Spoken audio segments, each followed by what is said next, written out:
kita akan memuji melangkah nama Tuhan. Kita percaya bahwasanya Tuhan selalu bersama kita, amin. Sebelum kita memuji melangkah nama Tuhan, mari kita bersatu di dalam doa. Kami mengucap syukur Tuhan buat setiap kebaikan Tuhan yang selalu nyata dalam kehidupan kami. Kami melihat semuanya indah, semuanya heran atas perbuatan-Mu Tuhan dalam kehidupan kami. Terima kasih Bapa, terima kasih Yesus. Dan pada saat ini Tuhan, kami memuji melangkah nama Tuhan. Karena kami tahu Tuhan, bahwa Allah yang kami sembah bukan adalah Allah yang sembarangan. Dia Allah yang selalu berkuasa dalam kehidupan kami. Terima kasih Tuhan Yesus. Inilah kami Bapa, kami akan menyembah Tuhan. Haleluya. Amin. Haleluya Yesus. Kita akan menyembah Tuhan. Kita akan pujian buat Tuhan. Andai Ku harus memilih.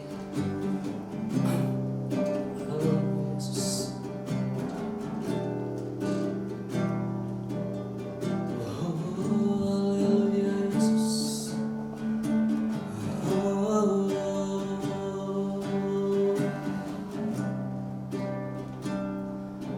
Terima kasih Tuhan.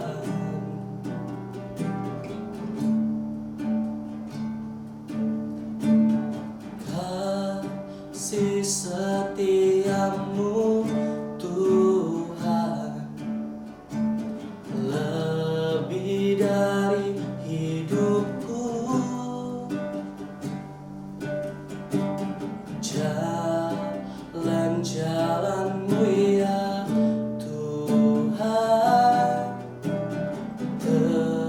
terbaik bagiku.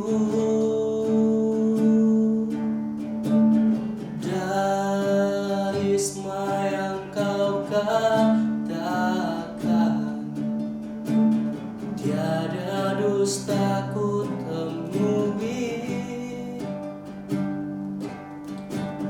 Dari semua yang Kau janjikan, tiada terpenuhi. Andaikan ku harus memilih, tetap hatiku padamu. Tak satu pun dapat menggantikanmu.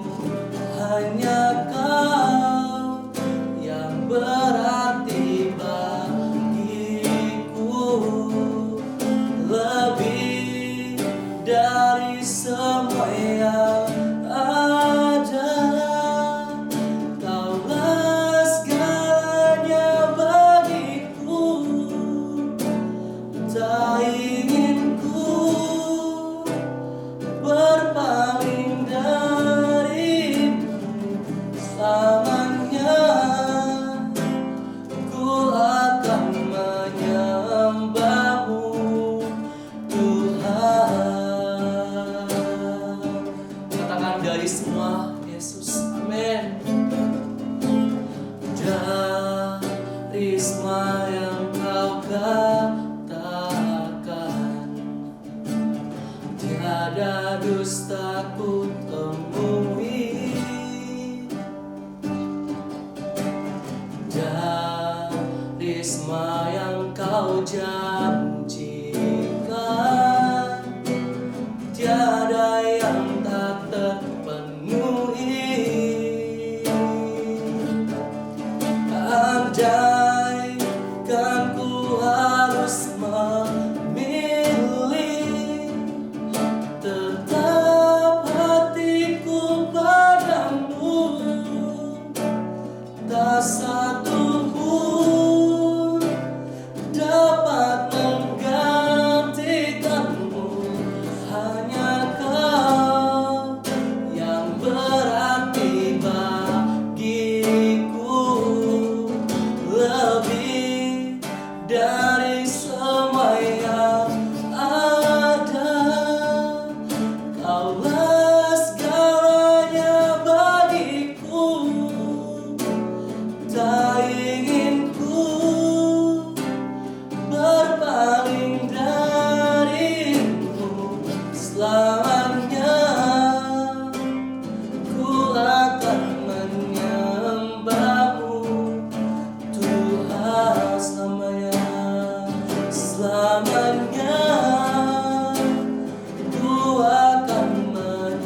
kasih, Allah yang hidup, Kau Bapa yang peduli, Kau cukup bagi kami.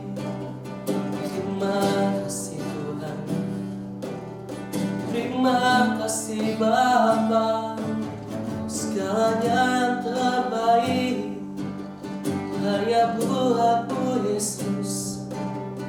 Haleluya Tuhan.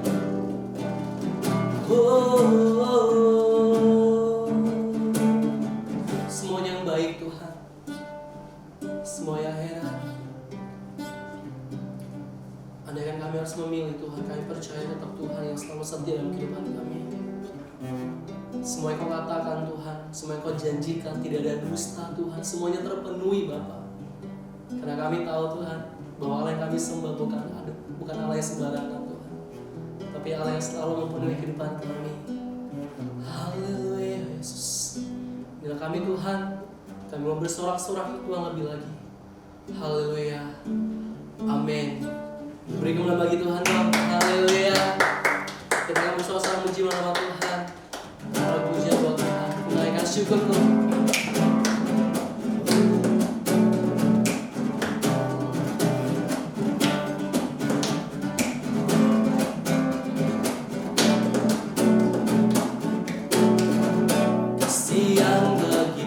Besar, lebih kuat dari dosa, kasih yang menemukanku, selamatkan dan pulihkanku.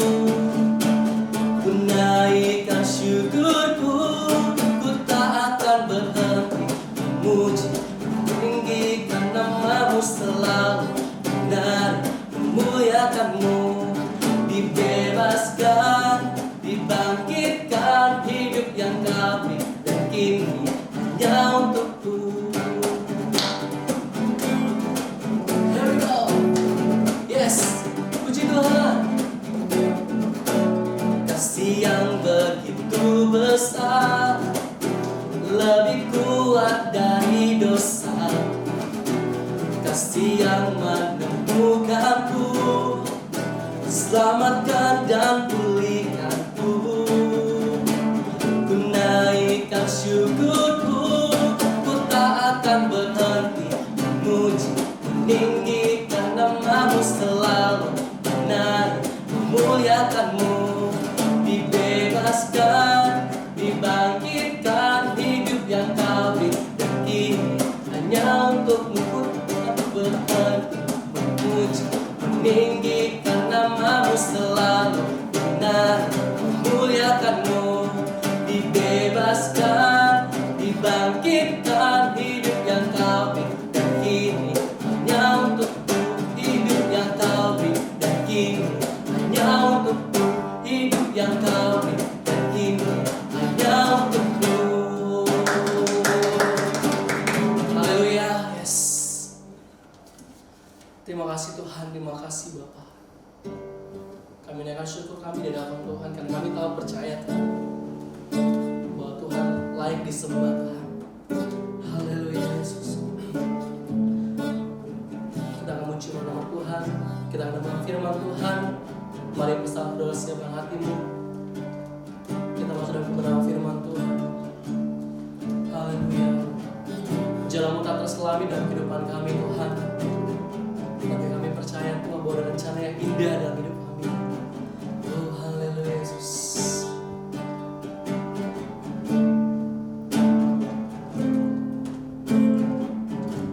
Jalanmu tak terselami oleh setiap detik kami. Namun satu hal ku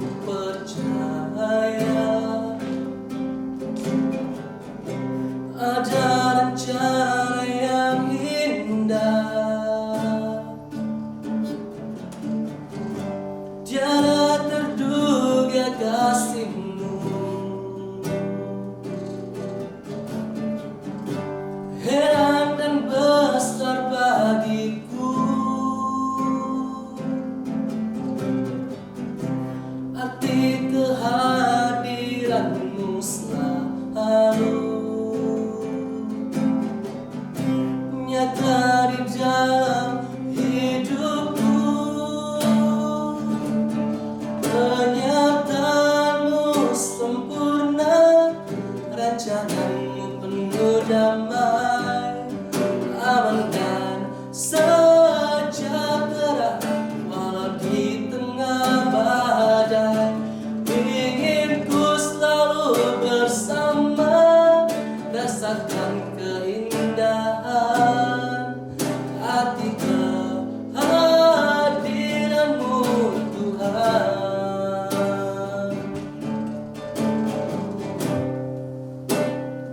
Oh haleluya Yesus, tiada terduga kasih-Mu, heran dan besar Tuhan, heran dan besar bagiku. Arti kehadiran-Mu selalu nyata di dalam hidupku. Penyertaan-Mu sempurna, rancangan-Mu penuh damai, aman dan sejahtera walau di tengah badai.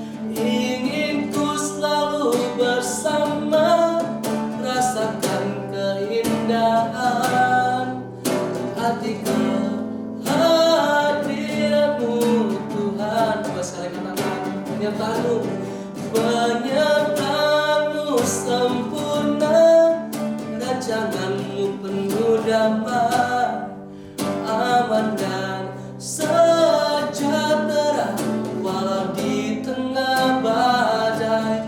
Ingin ku selalu bersama, rasakan keindahan arti kehadiran-Mu Tuhan, arti kehadiran-Mu, arti kehadiran-Mu Tuhan, arti kehadiran-Mu, arti kehadiran-Mu Tuhan. Mari kita bersama doa. Terima kasih Bapa, terima kasih Yesus. Arti kehadiran-Mu selalu dalam kehidupan kami Tuhan. Dan pada saat ini kami dengar firman Tuhan, berkati hati kami, berkati telinga kami. Biarlah kami duduk diam mendengar firman Tuhan. Kami percaya Tuhan bahwa firman-Mu berakar, bertumbuh, berbuah, dan begitu tetap dalam kehidupan kami. Berkati hamba-Mu yang menyampaikan firman Tuhan. Kami percaya Tuhan bahwa firman Tuhan tidak terbuang sia-sia dalam kehidupan kami. Terima kasih Tuhan Yesus. Haleluya. Amin. Shalom, kembali bersama dengan saya Andrew di dalam ibadah kita di bulan Mei. Dan sebelum kita masuk ke dalam kebenaran firman Tuhan, kita satukan hati, kita mau berdoa. Tuhan Allah Bapa kami yang begitu baik, yang kami sembah di dalam nama Tuhan kami Yesus Kristus. Pada hari ini Bapa, kami mau masuk ke dalam kebenaran firman Tuhan. Bapa, biarlah setiap firman yang boleh kami dengar pada hari ini Tuhan menjadi firman yang mengubahkan kami, sehingga kehidupan kami adalah kehidupan yang sesuai dan seturut dengan apa yang menjadi kehendak-Mu dalam kehidupan kami. Dan hidup kami adalah hidup untuk dapat menjadi saksi bagi kerajaan-Mu. Terima kasih Bapak, urapi hamba-Mu pada hari ini, sehingga setiap firman disampaikan dalam perkataan-Mu yang memberkati kami semua tempat ini. Terima kasih, kami siapkan hati kami hanya di dalam nama Tuhan kami Yesus Kristus. Haleluya, amin.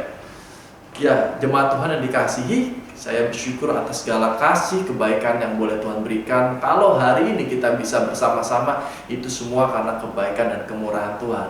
Dan hari ini saya Andrew boleh kembali bersaksi untuk dapat menyampaikan setiap kebenaran firman Tuhan yang begitu luar biasa. Dan saya percaya firman Tuhan yang kalau kita dengar, kita imani adalah firman yang nantinya akan memerdekakan, firman yang mengandung mujizat, dan firman yang akan menolong saudara. Amin.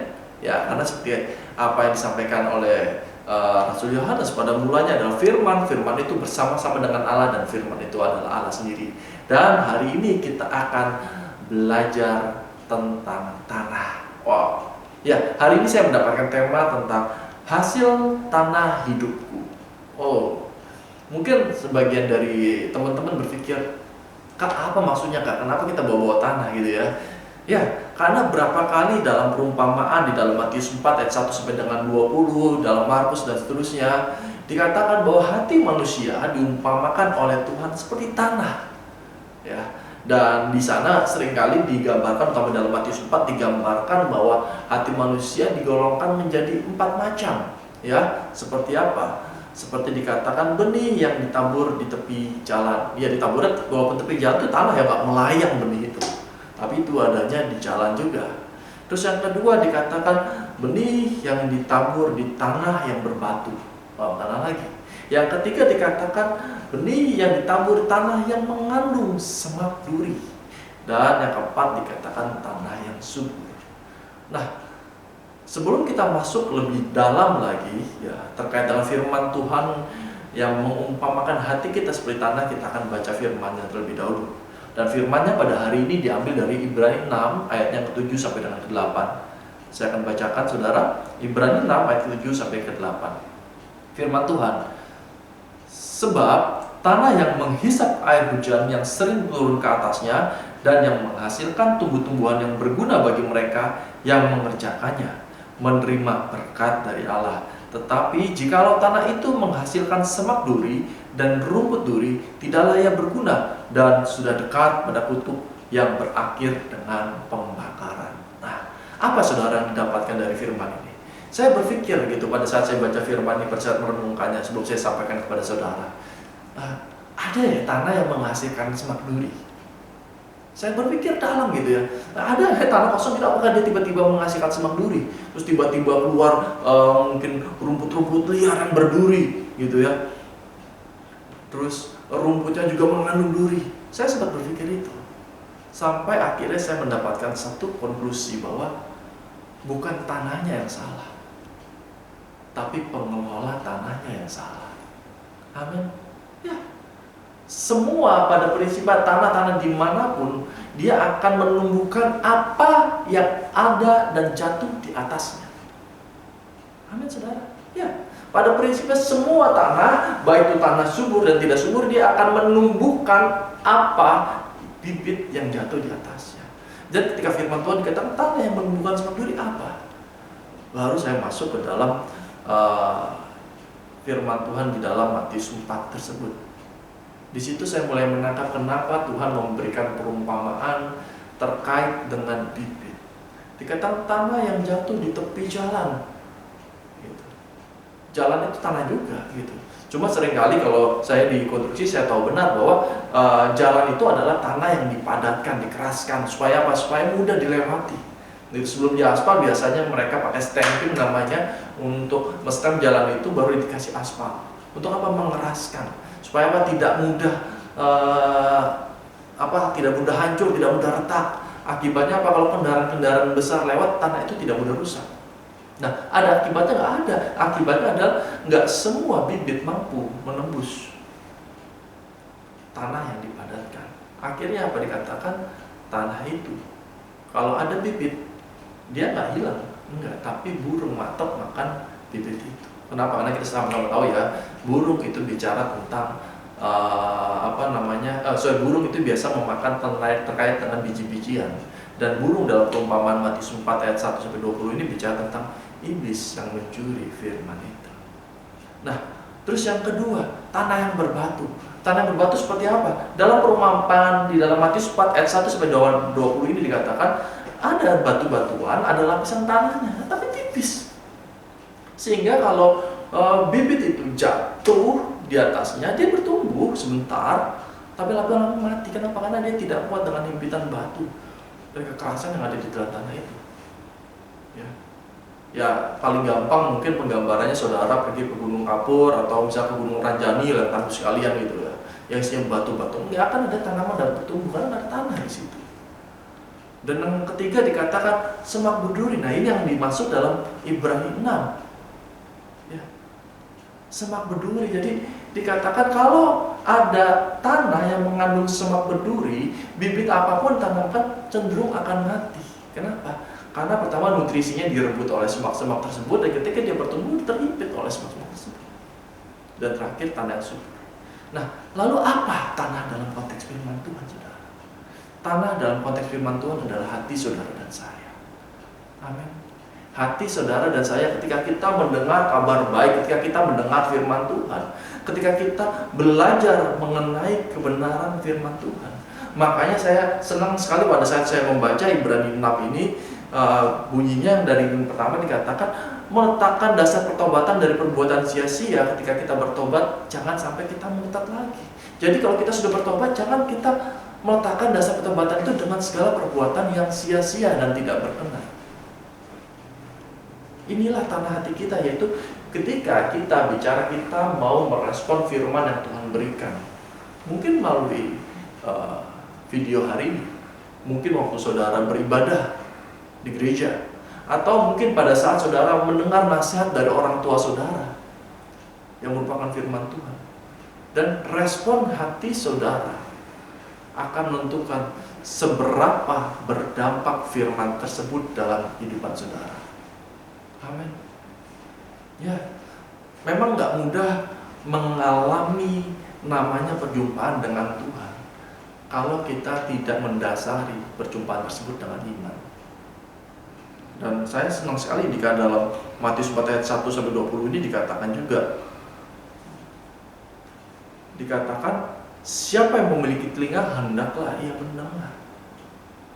Mendengar yang dimaksud bukan hanya saudara mendengar seperti hari ini, enggak, tapi mendengar, merenungkan, mencoba mencatat dalam hati saudara. Nah, balik lagi ke dalam hati atau tanah hidup kita dalam kita merenungkan firman Tuhan. Dan pada sore hari ini saya akan berfokus ke dalam semak duri.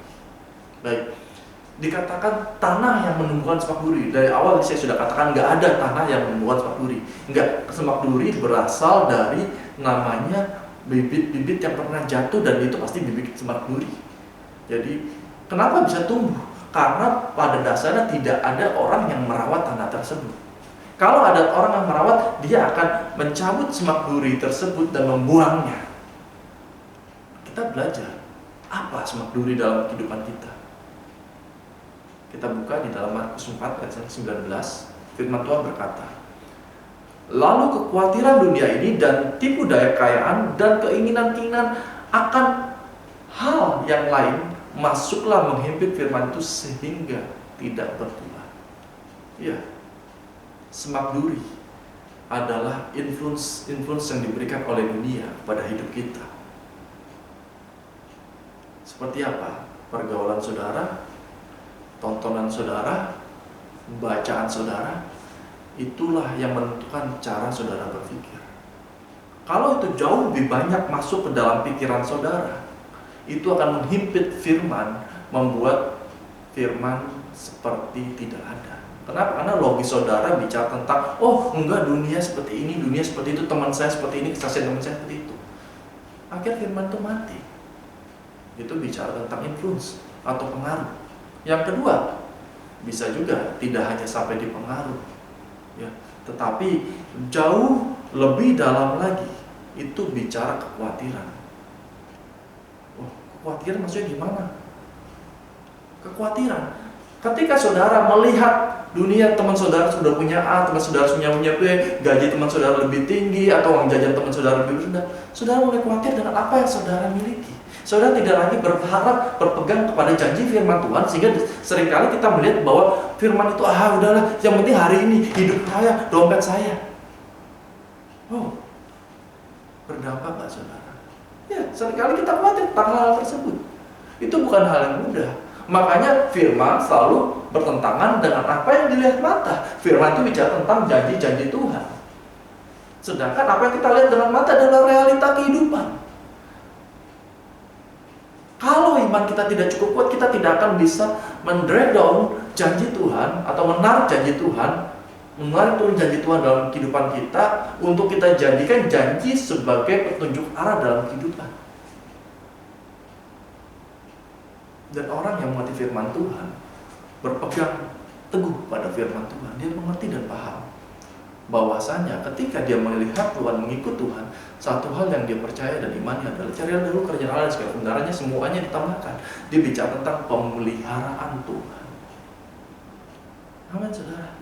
Terus yang kedua dikatakan lagi, ada tipu daya kekayaan dan keinginan-keinginan. Seringkali kita melihat realita di dunia ini. Berapa banyak orang yang menjual Tuhan demi mendapatkan kehidupan yang lebih nyaman. Saya nggak bisa menyalahkan mereka, itu hidup adalah pilihan.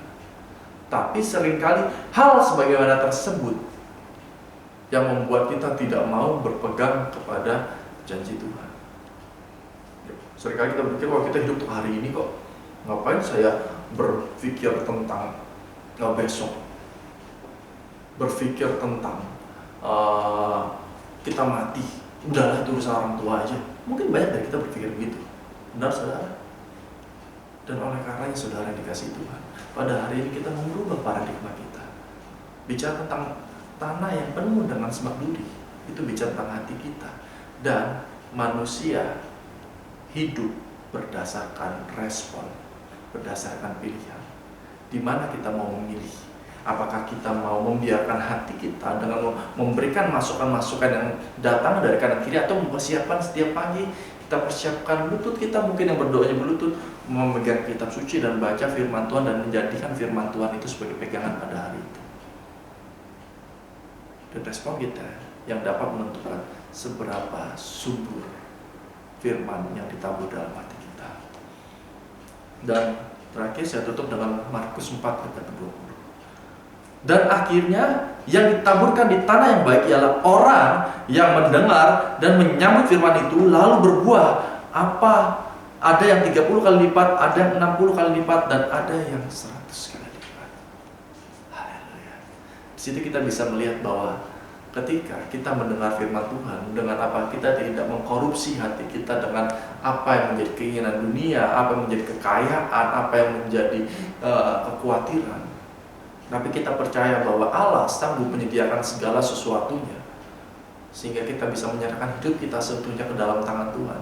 Maka kita bisa berfokus kepada Tuhan yang menghasilkan buah. Buah ini gak hanya bicara tentang buah materi, saudara. Banyak orang yang mentranslate bahwa berkat Tuhan bicara tentang materi. No, berkat Tuhan yang utama berbicara tentang damai sejahtera yang timbul dalam hatimu. Kenapa? Karena dia adalah sumber damai sejahtera.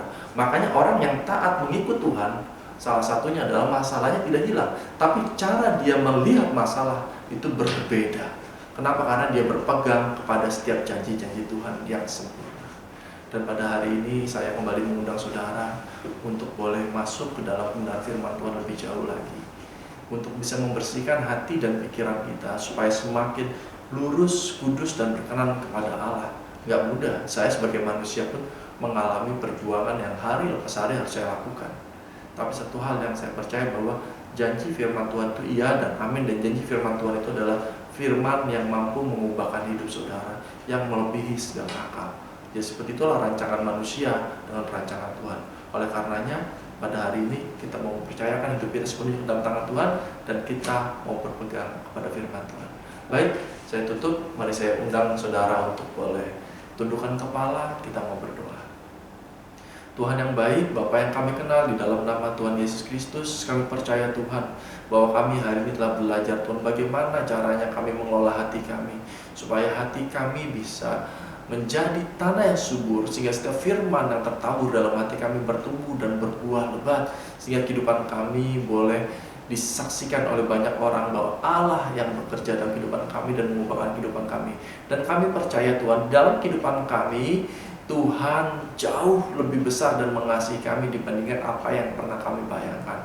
Dan oleh karenanya Tuhan, hamba berdoa secara khusus, biarlah kiranya Engkau memberkati jemaat kami di tempat ini.